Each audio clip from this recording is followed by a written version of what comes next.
Hi, everyone. Let me click a couple got it's here. 1 second. Cool. All right. Welcome to the June 16th episode of the MVP Office Hours. It is awesome to see all of you today. I hope that the summer break is kicking in for most of us. I know a lot of us have kids coming home and causing more stress than is deserved, but this is a nice break in the week. As always, we're on the first and third Fridays of every month. We plan to be on that schedule for the majority of summer. I don't think anyone is taking a month off like we've done in the past. We can be reached via LinkedIn or Twitter or the @MVP Office Hours links in the social world. You can also use the email mvpofficehoursus@gmail.com, but please don't unless it's something super important and direct, because we'd rather have you in the success community. It is your friend, and we get a lot of interactions there. So please head that direction when you have questions, and hopefully the world will help you before we get to it. So when I say we, I of course mean everyone on the call. Open up, please. There we go. All right. Next call is going to be the 7th of July. It's the week of the 4th of July. But I think we probably will be all right. It's not we've had the issues where it's the Friday before the break, and I don't think it's going to be this time. So welcome everyone. As always, we want everyone to participate. We want everyone to share their knowledge, their experience, their questions, their answers. It's all about the group, not about being an official MVP. We're all MVPs at heart. Post your links, your resources, and your answers in the chat. And if you've got a question, just post it and we'll keep track of it. We've got 4 lined up, but that doesn't mean that we can't have 10 more. We recommend that you share, but we are recording. You all click that got it link.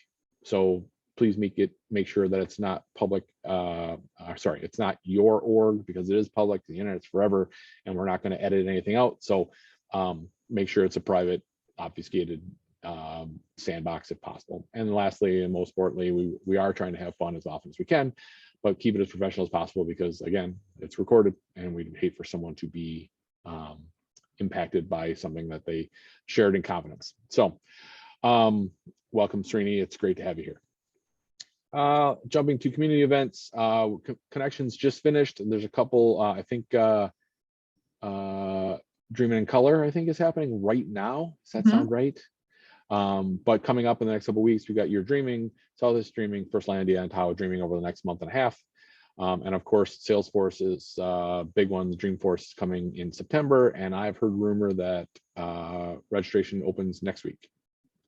So yeah, they're pushing the early, like, sign up to get the early announcements and all that good stuff. And then is it August? I think you got Midwest Dreaming and Witness Success too. So yeah, right around the corner. And I mean, the community events are great. Keep track of them on Trailhead's events link. They hid it from Trailhead. You have to go to your profile, then open the waffle and sneak up on it, which is really weird that you make it so hard to find the events, but that's where it's at now. So they also changed it from communities to community. Didn't tell anybody. So that's the link now. And with that, we will jump right into questions. There were some really great questions in Success, a lot of conversation about them. Most of them were long enough that I didn't try to paraphrase them. I was hoping that if our favorite people, our attendees, are on the call, they could speak to themselves. So starting there, I think I saw Todd join. Todd, I did. Related files security on contracts. Do you want to give some details and let us know where you're at with that? Okay, so organization-wide sharing for accounts in our org is public, so everyone can see all of the accounts. Contracts are associated to accounts. Now they want to start using contracts, which we've never used in the past, but they want to only allow certain people to see them. So only the owner of the account can see the contract. And then they've specified certain executives, estimators, and people in finance can see the contracts. That's it. No other sales reps. Oh, and the account owner's manager can see them, but no one else. But I'm having problems trying to figure out how to secure something whose parent is public, because it seems to derive its security from the account level, since it's a child of the account. It's trying to use a restriction. Is that a restriction rule? I'm Okay. losing some of the terminology here, and there's just not enough capability there to be able to do that. So I tried doing it at just the file level, because at first they told me they just wanted to secure the PDF that they would be attaching to the contract. And I actually had that working, except the way the files are modeled, it puts the contract association on that, which basically makes the file public for everyone. And there's no option for no access. It's public. You can either have collaborator or viewer, that's it. And if I remove that record, it disappears from the account, the whole thing, or excuse me, the file disappears from the contract. So I've been circling this one, trying to find a way now for quite a while. Didn't know if anyone had a suggestion. I've even searched unofficial SF trying to find a solution, and I'm not coming up with it. And I think the problem is that the sharing model is public on the parent, and I don't know how to get around it. Have you considered any kind, like, well, I'd say last resort is make a custom contract object and do it all there? Yeah, I'm not sure how that would help me though, because if it's a custom, you're saying don't make it a child, make it its own. Yeah, I mean, you could still relate it to account. Oh, crap, no, you still Are Relate it, contracts but already not make master it a- detail to account? Well, that's I'm part of the problem, is they want to restrict visibility to contract records, even though account is public OWD. Correct. Yeah, but if it's not a master detail, you can set privacy to that child record regardless, unless it's Contract is its own beast. Contract is special. Yes, so it must have is. some sort of built-in master detail relationship that's Mhm. carrying that sharing down. Yeah. So why won't Contracts. restriction work, Todd? Can you talk a little bit more about that? Because that would have been my first gut, but you said it didn't work. What do you mean restriction? Restriction rules? I don't have the capability to do what I need to do. It won't let me. What I was trying to do was put the IDs of the valid users or the chatter group into a text field, but I can't do an in. So I can't say if $user ID in this list of approved viewers. It won't work that way. So who? I figured out how to lock everybody out. I just can't let them back in individually. Well, so Yeah, It's you can't beautiful. open the No one door, can you see only anything close right the now. door. Right. So I have a Yeah. multi-part question.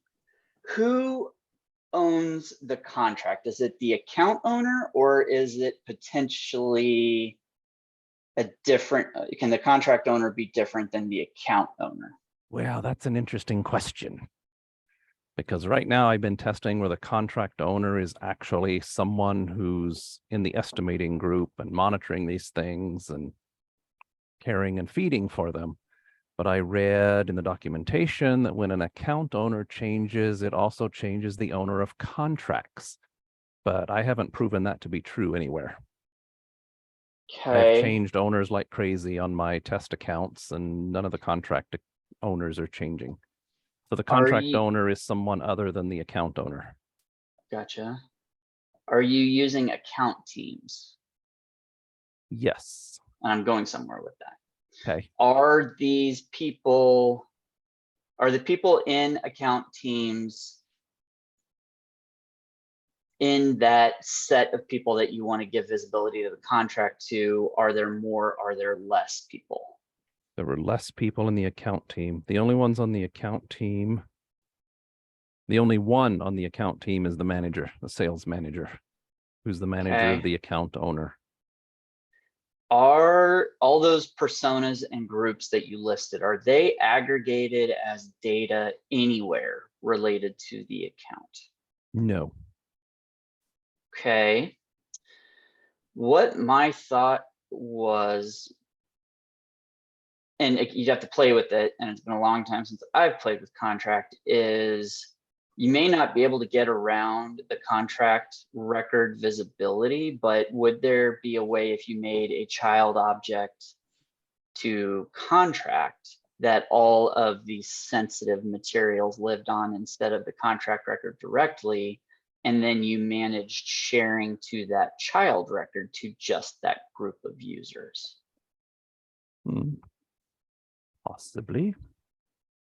And if that core group of people per account were managed somewhere related to the account, build a flow or whatever to then extend sharing to that child record to those users only.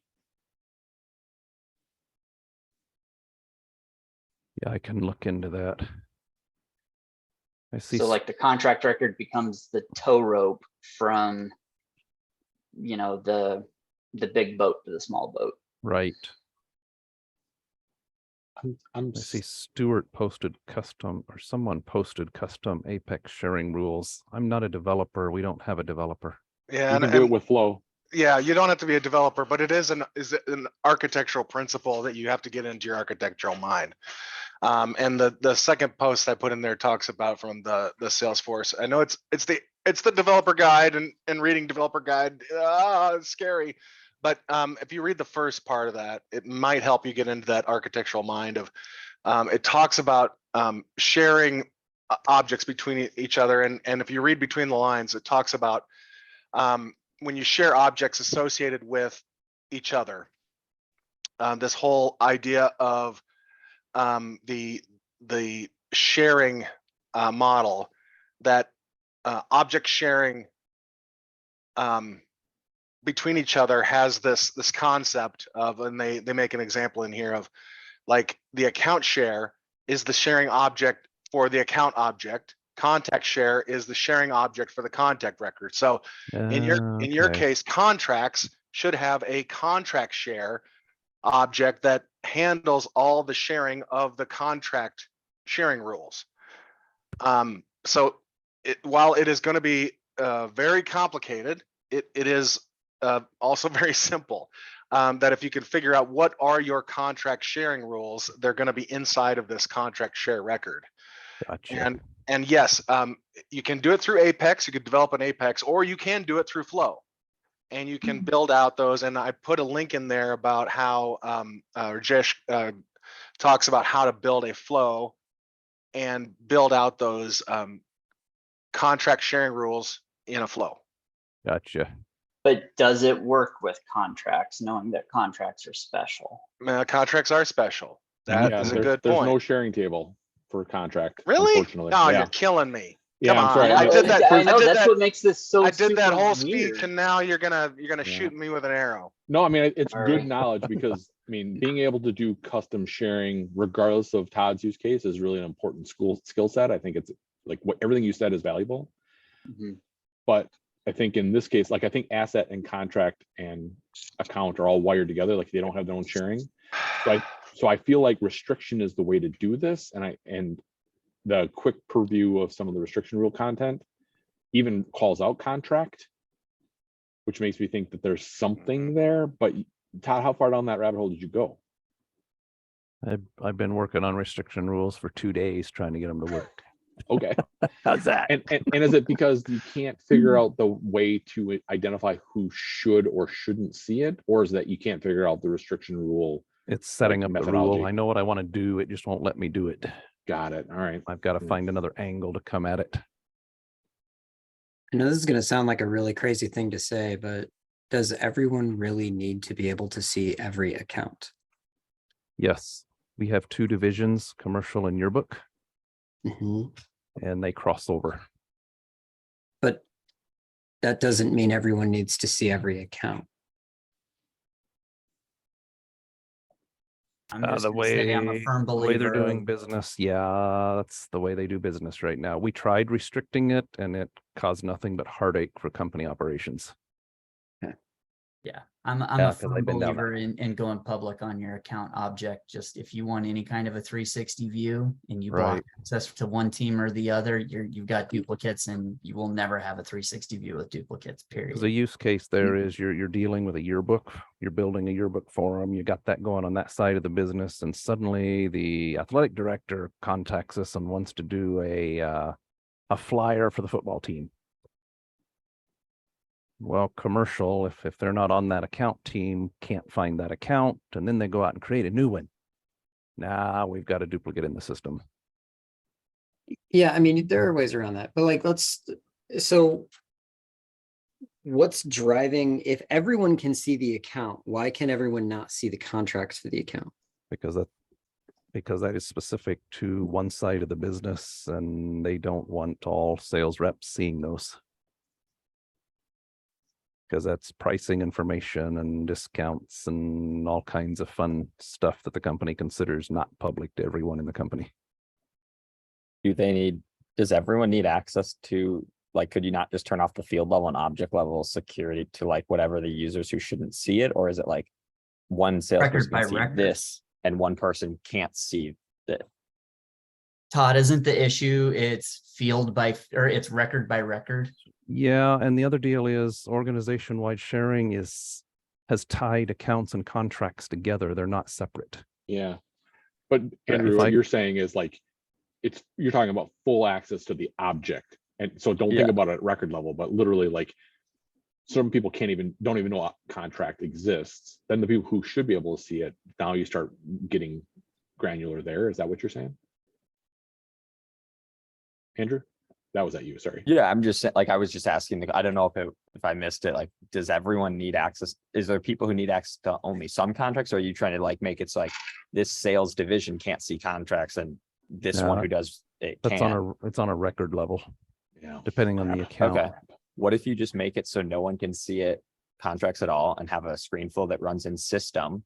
That is how they, like, that's their user interface. So no one has object level security as salespeople, and have a screen flow that runs on the account object or whatever object you want to, that runs in system, and use some decision elements to control access in the screen flow. So like I could check if they're on the account team. If they are, great, go to this screen, which has a flow data table. They can select a contract and then click next, and then it takes them to like in the flow. So it's all just in like a screen flow as the user interface. Then they don't need object level security to actually interact with it. Okay, so that would take care of the contract itself. What about the file? Well, but hold on, would it though? Because again, contracts being so tightly coupled with accounts, you technically have contract access. But if you don't have object level security, it doesn't matter if it's shared with you. There's implicit access. I mean, you're not like Yeah. you've already put yourself in a position where you can't restrict this because you predicate the problem that the access is there. You're now trying to claw it back, and you have to claw it back in lots of different ways.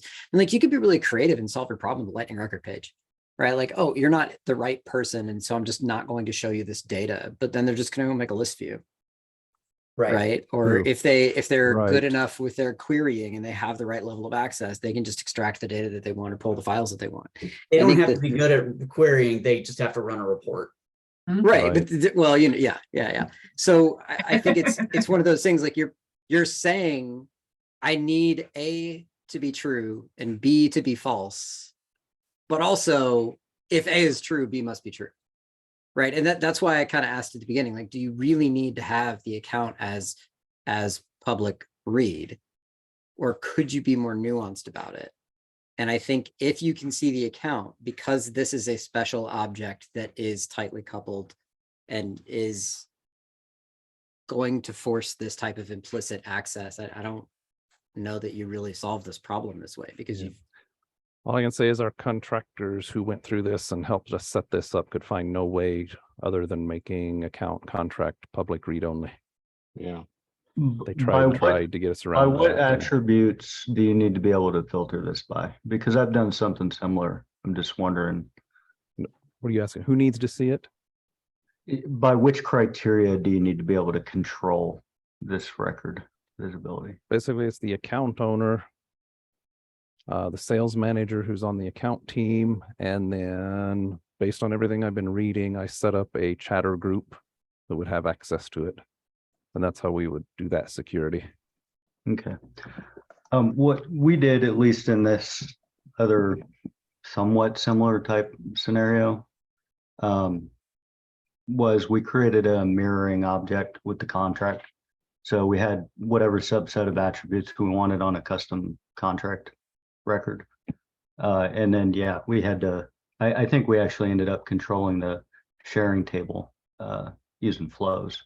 But I agree with what seems to be the consensus here, that I don't know that you're going to find a solution for this with the standard contract object, the way it inherits permissions. So you probably are better off. Now, I would need to know what your contract volume is to suggest it as a recommendation, because you're duplicating your data storage by creating another Right. record. We're a But small let's enough add one org, more. it's not an Something- issue. Sorry, I was going to add one more layer to this, which is we haven't even talked about who's supposed to be able to enter and manage them, regardless of who can see them. Now you're layering another level of interaction. Like if it was only about read existing ones and you had a team that had full right, but I assume it's account by account. Those people have to have rights to the contracts, right? Right. The contract owner would be the one entering them. Right, and they can see all accounts. So then, so Correct. if I own the contract, I can enter it, but then I'm the only one who's supposed to be able to see it, or do I have to generate sharing on a record by record basis to grant access to it? To the contract, yes, that's what Yeah. I was looking at. Yeah. Is just that subgroup of people having access to the contract then. So it's almost like you've got an opportunity team, but at the contract level. Yes. Boy, it keeps getting dicier. Uh-huh. There's no, by the way, I didn't even realize this. I don't see a way to control object access to contract on profile. Can you even do that? I just looked in a permission set and it's like, I just opened up our account permission set that we have. And it showed like there's contract as an object that you can Interesting. turn So- like the object level. So Andrew, so yeah, I'm looking at my dev org and profiles, and yeah, I can disable contracts and keep accounts active and all of that.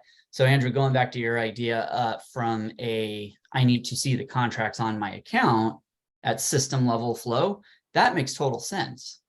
But that doesn't give users the ability to report. No, you got to give some stuff up sometimes. Maybe report's the one thing That that sounds has to like a get given up. terrible answer. I mean, well, actually, to an extent, do they need to be able to make custom like ad hoc reports, or could said user who needs to do it, is it like a predefined thing that they need to be able to export? So you could in the flow have the ability that they can click a button and it would export a CSV.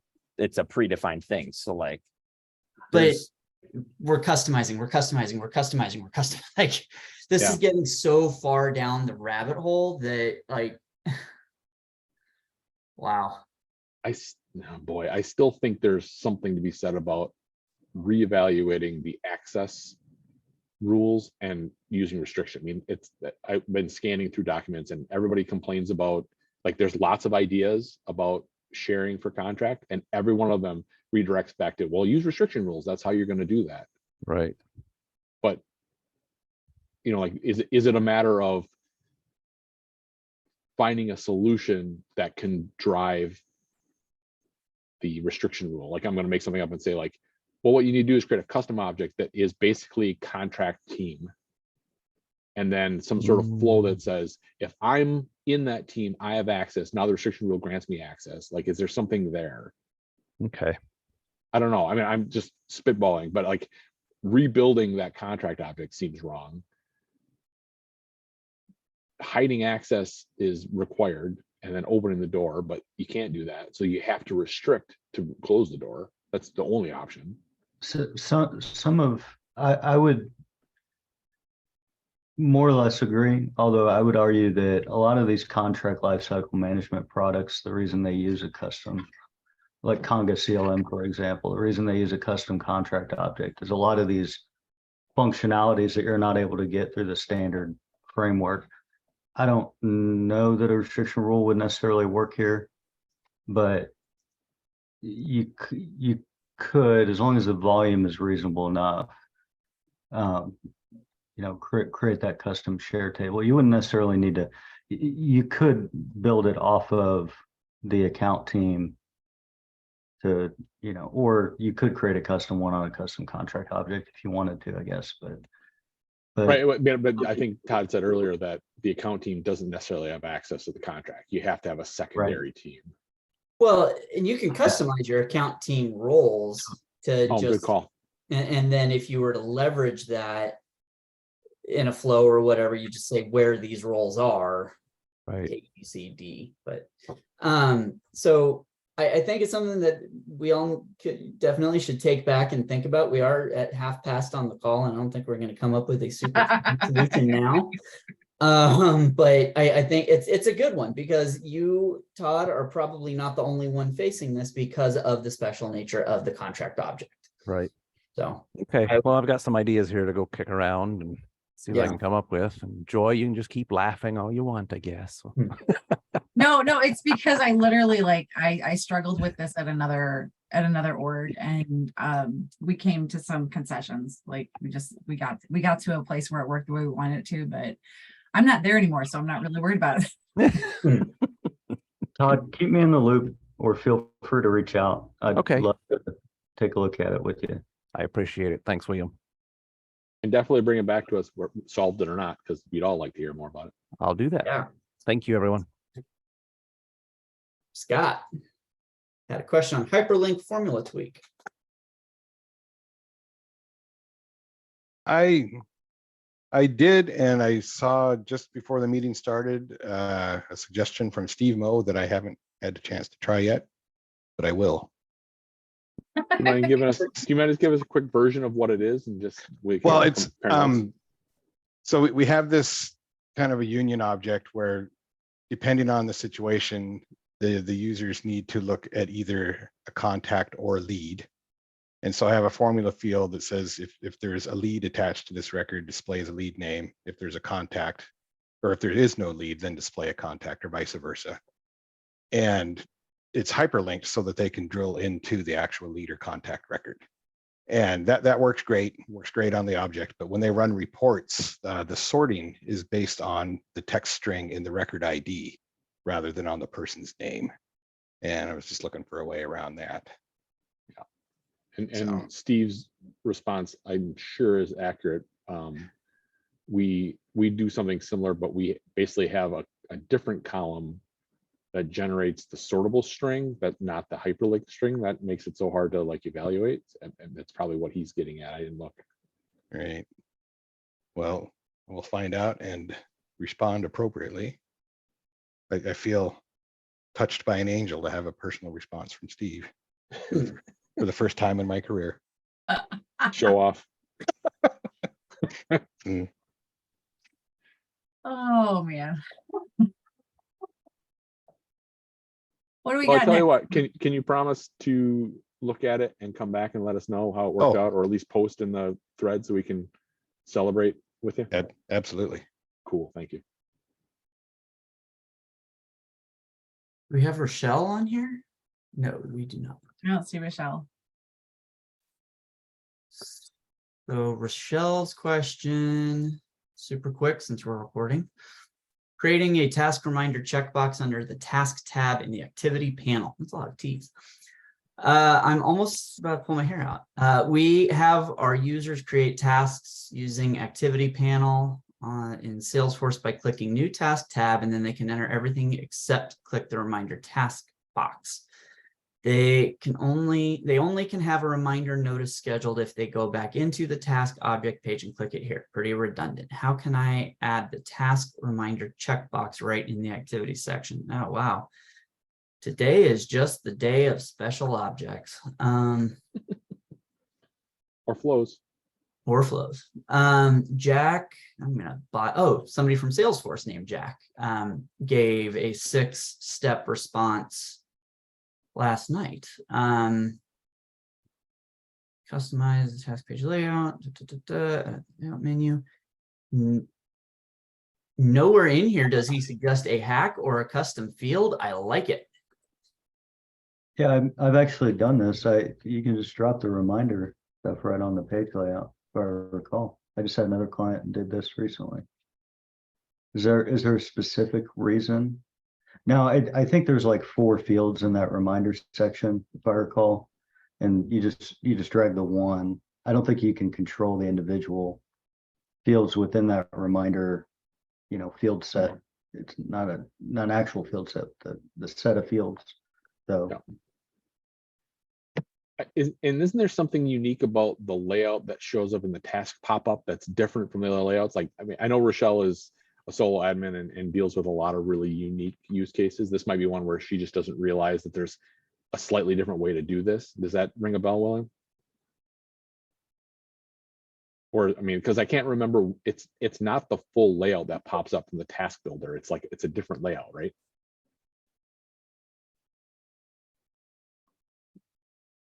Like the short, there's like a shortened version or something, or like a list view that's different than when you create a task from like a tab or from a related list, oh, right? No, uh, I could be wrong. yeah, I usually am. like you're saying it's like a quick action, you know, there's a different layout on the quick action, but I'm pretty sure you can add it to that. But Yeah, it's not the intuitive way of like, oh, how do I go to the page layout and add fields, or True. it's something unique, I think, right? Yeah, let me pop in one of these orders real quick. I'll give you a definitive.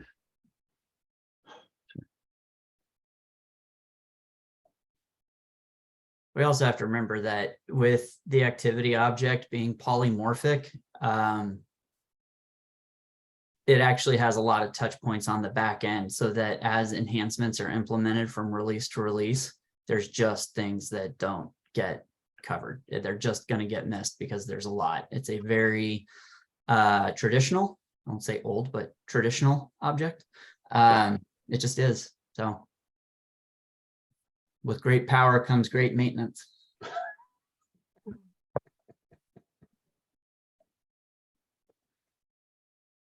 Why don't we circle back to it?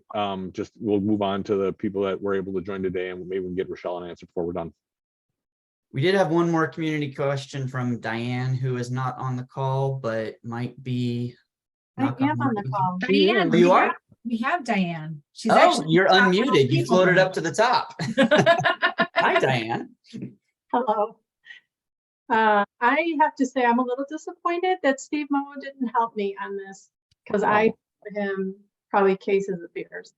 But I'm having a little problem with a report that our support team would like to get, and that is reporting on, you know, we have SLAs based on priority, right? P1 has to be responded to within an hour, P2 24 hours, etc. And we just want to be able to report on the success of our teams meeting those SLAs. So I thought that I could add a, you know, it's a report I could group by case owner, and then group by whether it was a violation or not. And then I read somewhere where I could use the parent group val formula, but it's not working for me. I'm just getting 100% all the time, which I'm probably doing something wrong. But so one, I was wondering if there was any other way to get what I need, maybe not using the parent group val formula, or if someone could give me some advice on, you know, how do I get that specific formula to work? Yeah, parent group val and product group val are like the most powerful and confusing functions of reporting. It doesn't surprise me that it didn't work first try, especially if you're not familiar with it. Thank you for saying that. Yeah, what, there's probably 60 years of experience on the call, and if you raise your hand and you say you're good at them, you are lying. Well, what's happening is that violation, you know, I'm doing a grouping by case owner by row, and then violation by column. And the violation gets split up into two separate fields, one for where it's not hit the violation and one where it has. And I think because of that, it's not working like I would expect it to. But I don't know what else to do. What we're trying to achieve is, like, we're trying to be able to show the reps, like, they have 50% of your cases you're in violation. So we need to take a deeper dive into what's going on, and maybe, you know, do some coaching, training, etc. And this is out of the box milestones, out of the box entitlements. There's nothing custom upstream, downstream, stream about this. Okay. Yeah, and I am not a champion yet on milestones. I'm slowly learning. But this seems rather simple, like being able to get a report on, how the team is doing in terms of meeting the SLA seems, I don't know, rather simple.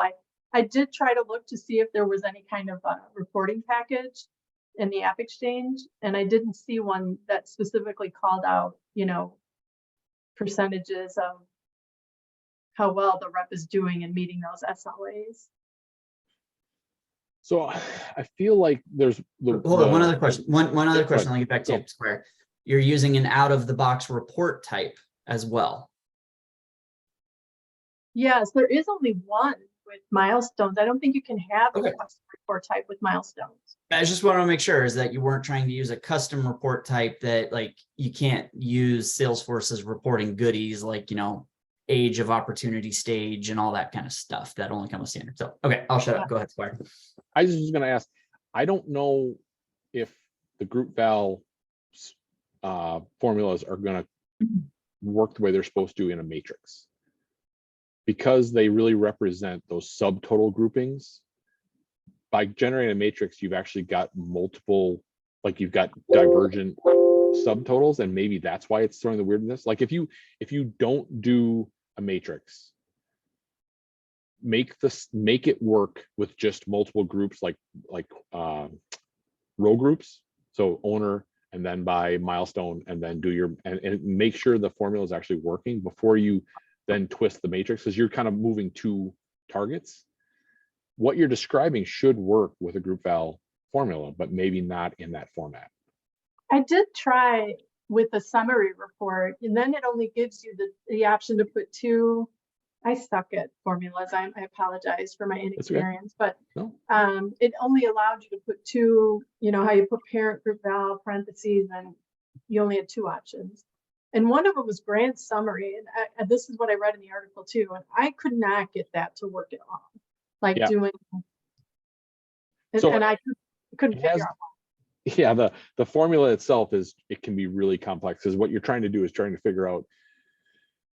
So parent group val represents the secondary grouping, right? Versus previous group val, which represents like kind of like that trend analysis of adding. And so if you don't have enough groups, then parent group val is not going to do anything for you. Sometimes you have to write them manually. You can't even get like the formula builder to do it for you. So if you've got like a template or a sample that you can, I can reverse engineer a parent group val formula from like the internet's into what I wanted to do. Sometimes that'll help you sneak up on it. I think you're on the right track. It's really it's that value formula that's the challenge. Are you essentially trying to get to, what percentage of a rep's cases met the SLA? I'm trying to show like both percentages. So what percentage did meet it and what percentage didn't meet it.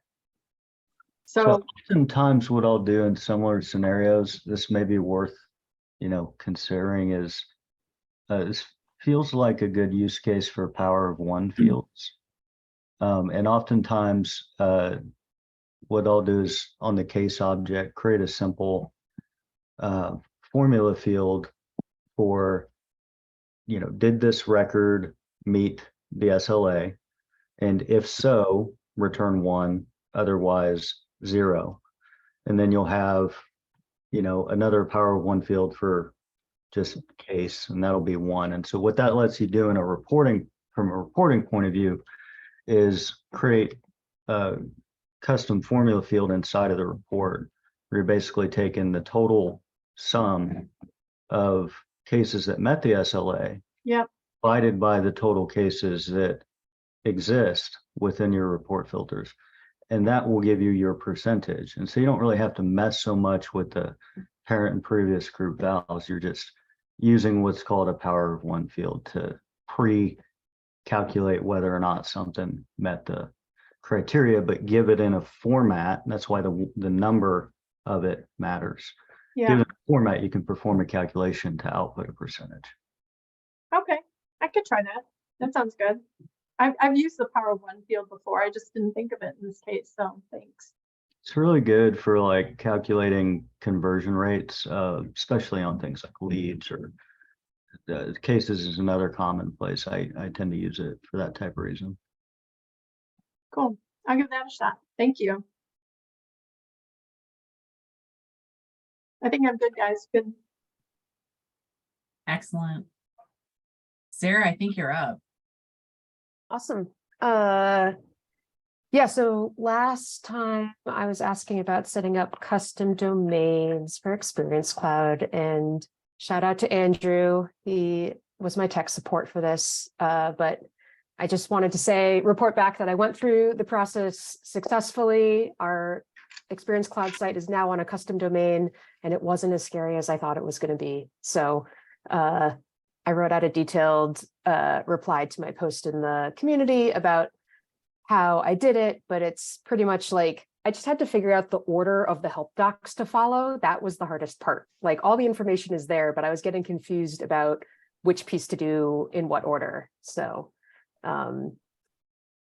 the quick and dirty summary is establish your subdomain or the domain name that you want to use with your DNS provider. You have to give them some C names that you can get from Salesforce. Add a domain to your Salesforce org, and then set up a custom URL to use that new domain. And there's different help docs for each of those pieces, so it's easy to get lost, but hopefully my reply puts them in the right order. So it's not as bad as you think it is. You can do it too. And I submitted a Dreamforce proposal to do a little 20-minute, here's how you do it. So maybe that'll happen. Excellent.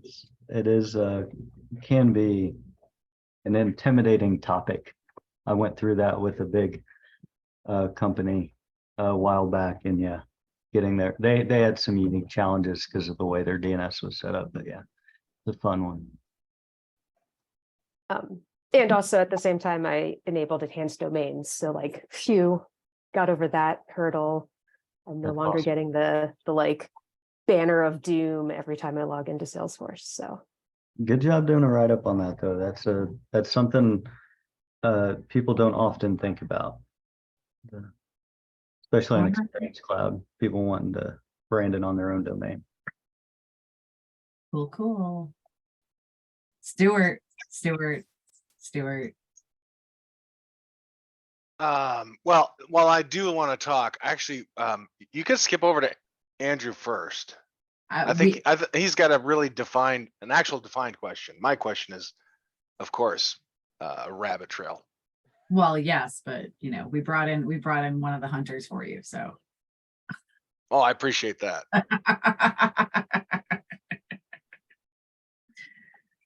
So what are we doing? Stu. Andrew, Stu, Andrew first. Andrew first. rock, paper, I want scissors. See who to goes hear first. Andrew. I want to hear Andrew. Okay, well, I'm gonna share my screen and I don't care that it's production. Oh, There I you can't go. share screen. Could someone make it so I can? I'm on it. Oh, you. Can I quote you on that? It's Yeah, I recorded. don't care. Go for I it. want to share my screen. I Um, don't care if it's production. I don't even. Okay, so have you time can to bleed. see notifications, right? Mark as read. Now I'm just gonna reload. And I hadn't noticed this until this week, and I've been getting annoyed by it. And I'm starting to think it's a bug. Just give it a second, they're back. Cash? Cash. It happens on multiple computers. It's not just like this is on my Mac. If I go to my Windows computer, it's also happening where I'll clear them and they still keep coming up. I didn't know Not if your anyone cache. else has this issue in their orgs. Log you s- and on those multiple computers logged in as same Google profile. Well, it's the same, like, what's it called? Same. Like, So same Salesforce under org. the But you're- hood. Right. under the hood- But like your Google ID, like I have my personal Gmail. That's a Google ID. It has its own browser, its own all the everything. I have one for work, its own thing. As MVPs, we have our own Google ID. Like, so are you logging in as the same Google ID across these multiple computers to log into this org and seeing that? Yeah, I mean, I don't have Google at all. Like that's we have Office 365, and this is in the Salesforce org. It's like there's Einstein activity capture, but the notifications seem to be the cases, not the actual events. So That like, wasn't I have Chrome a- that you were on? Yeah, what, No, that what was- browser are you logged in Oh, with? it's Google Chrome. Yeah, Right, but and that um, ties to your Google ID. Or but your it Microsoft also ID. happens on other like Chrome profiles that aren't even Okay. like Okay, that's separate. what I just wanted to make sure. And I don't sync history between computers. But you're logged in multiple places, yes or no? What do you mean? Into like currently- Salesforce? Yeah, in Like a on 3 Salesforce. computers at one time, are you logged in all at the same time? Yes. They're all caching each other, I think, aren't Yeah, they? can- Cross caching? Can you like log out of everything? Like, what is it? Reboot? Can you reboot the computer? Well, it'd be interesting to see what happens if you log in incognito mode. Okay, let's do Yeah. incognito. That would be fun, right? So the I don't- the maybe thing this will is, fix it. when- I don't know what your definition of fun is.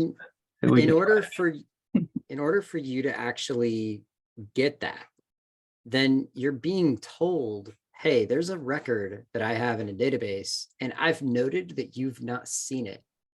So when you click, yeah, mark those as red, and you carry on, your local cache has them dumped, but they have to send that back and update the data in the back end saying, in fact, yeah, you've dismissed those. That transaction is not important, and it is being prioritized. Yeah, so On I another just logged in screen with and incognito. Yeah, And- I would expect that to take a long time to actually update in what you're looking at. But like if I click read, they shouldn't pop up. Like if I refresh in my, like me as a user, I shouldn't keep getting it. Like I can't dismiss them. I think that's why I was asking if anyone else has seen it. If it might be a summer 23. It didn't happen last week. Summer 23 was deployed on Saturday. And I can't get rid of them for me as a user. If Yeah, you I just navigate checked to mine and they're another not doing that. screen, do they come back? Or is it only when you do a hard refresh? Is that mark all is red button maybe not working? Like it didn't look like it did anything when you clicked. Like, yeah, so they went away. When you hit the server again with the refresh, they showed back up. So the backend Well, data is it's not when being the header updated. reloads, when this header reloads, because if Yeah, like- when that, right, when we go back to the server to get the information. So I think you're right. It may be that the release killed that, but I'm guessing it's just gonna take some time for that to go away. But, Because like, if I I guess- bet if you force an update by actually going to it, so if you refresh and bring that back and then actually view one of those instead of dismissing it. So like, wait for it to come. Yeah. So like, just Like, view that office click on hours one of one them. that is not important and your I'll just production go to a environment. case.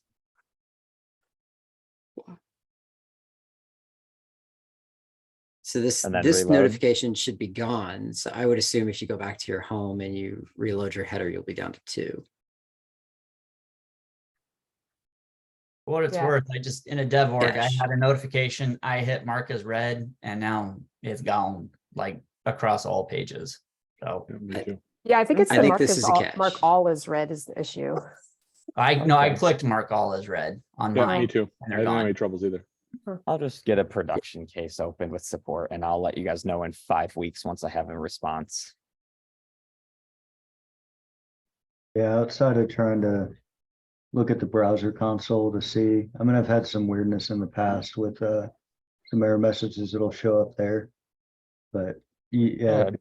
probably a deep dive into seeing what's going on. I just didn't know if anyone else had experienced it. Like, it's one of those things that, like, I didn't start to realize that I've battled all week until today. And I was like, maybe someone else has at least seen it and not like thought, hey, this is a problem than just like a me issue. It could be, I don't know, gut reaction. I'd check that you're on the most recent version of Chrome on all your browsers. Maybe if that's pushing from a central policy, maybe they're on an older version that has a bug on it or something. It seems browser related though. I would also wonder if you're governed by like 365 SSO or OAuth or anything like that. Is anything being managed at an enterprise level on your side that maybe created a conflict? Yeah.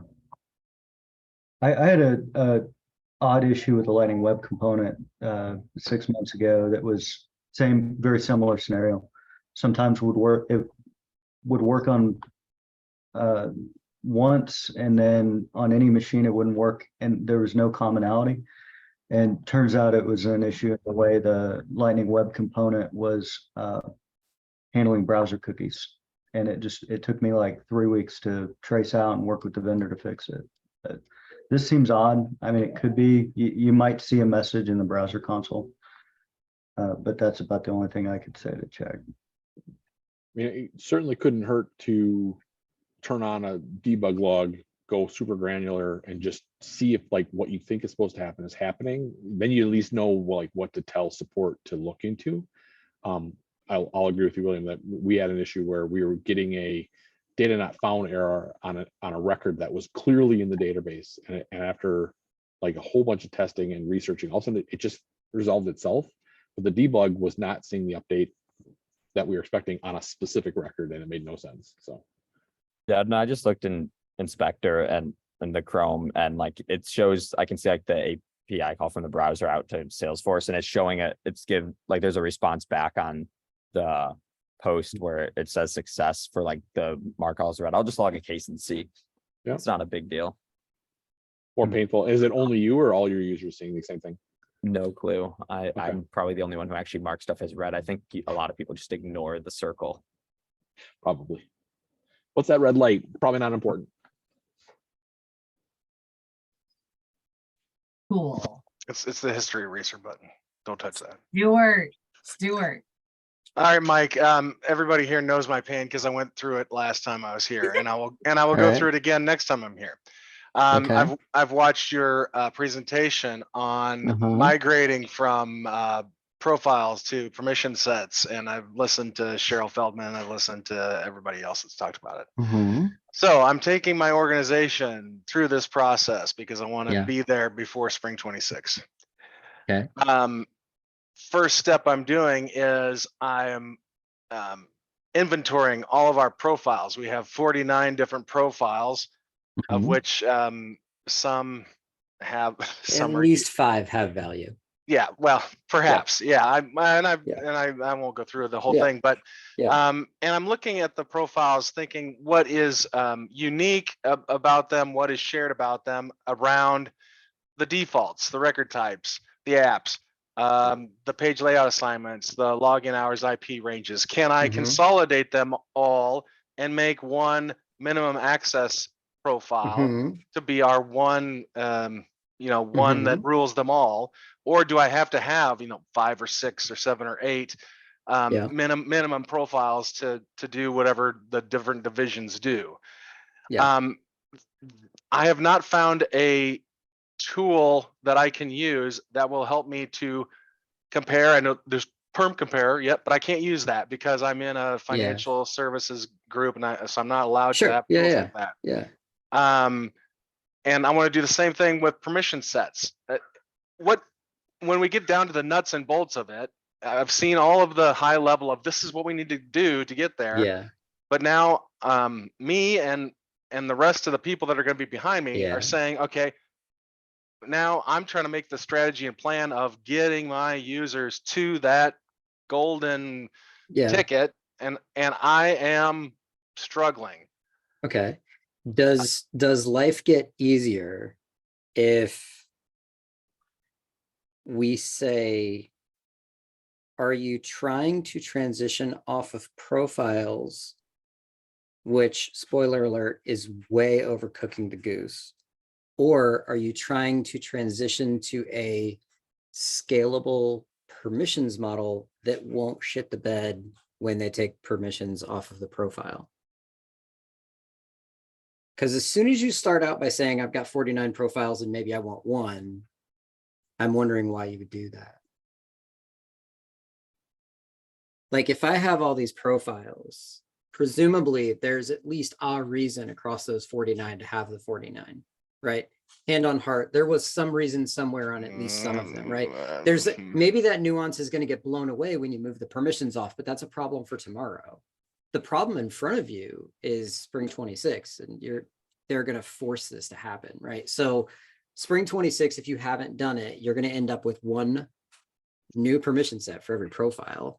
And it's going to be assigned to all the users who have the profile. Yeah, well, your permissions will have no, migrated, right? and that's the worry that I talked about earlier, which is the same thing that happened in Lightning migration, is that everybody waited until day 0, and they just cranked all this bad sausage through the sausage grinder, and now they've got more bad sausage that just looks like Lightning. So I have a very similar situation. 4,500 users, about 60 profiles, financial service, it's a big bank, and problems we're looking at right now. And we are also taking the approach of 0 permission profile, although we'll have a handful just because we have different license types, right? Need different. You should probably end up with 60. And like, you're trying to solve 2 problems with 1 task. The approach that we're taking is kind of reimagining the way that we think about profiles and permissions, and using it as an opportunity to implement skim provisioning, so that, yes, while all of our permission sets and permission set groups are going to be, on platform, we're going to handle the management and assignment of those in an automated way using AD. And so that's partially the reason why, we're not setting out necessarily to get to 1 or 2 profiles. It's just going to be a byproduct of reimagining the way we're doing permissioning. Yeah, I think that makes sense, but I would not conflate what is 1 problem with what you've now said is 3, right? Auto provisioning is a separate thing. It's wonderful. I recommend it to everybody. Set up deprovisioning with it. Don't just auto provision, right? But then the real problem is I have these permissions on my profile and I have to move them off. So come up with a permissions model. I've spoken about it at like 4 conferences or something. To do that, leave your profiles as they are. And when that profile is fully accounted for in a new model, whatever it could be, mine, somebody else's, who cares?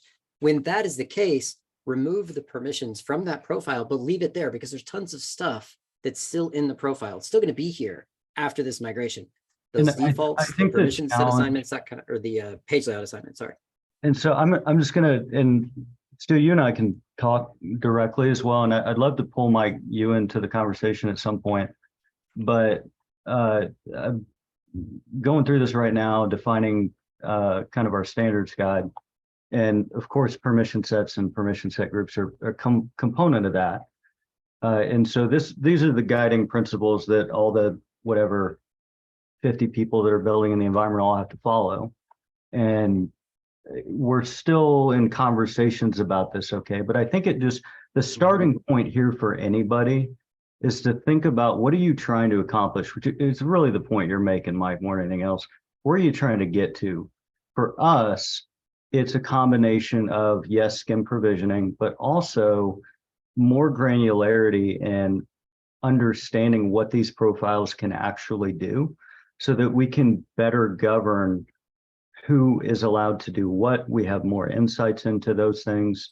Our security team and compliance and governance can gain granular understanding of who can do what.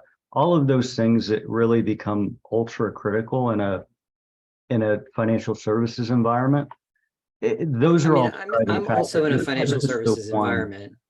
This is, you're going to come up with 2 buckets or means by which someone could have access, because it could be by function or by role. If you simplify that to say, what's your persona, basically, what's your job?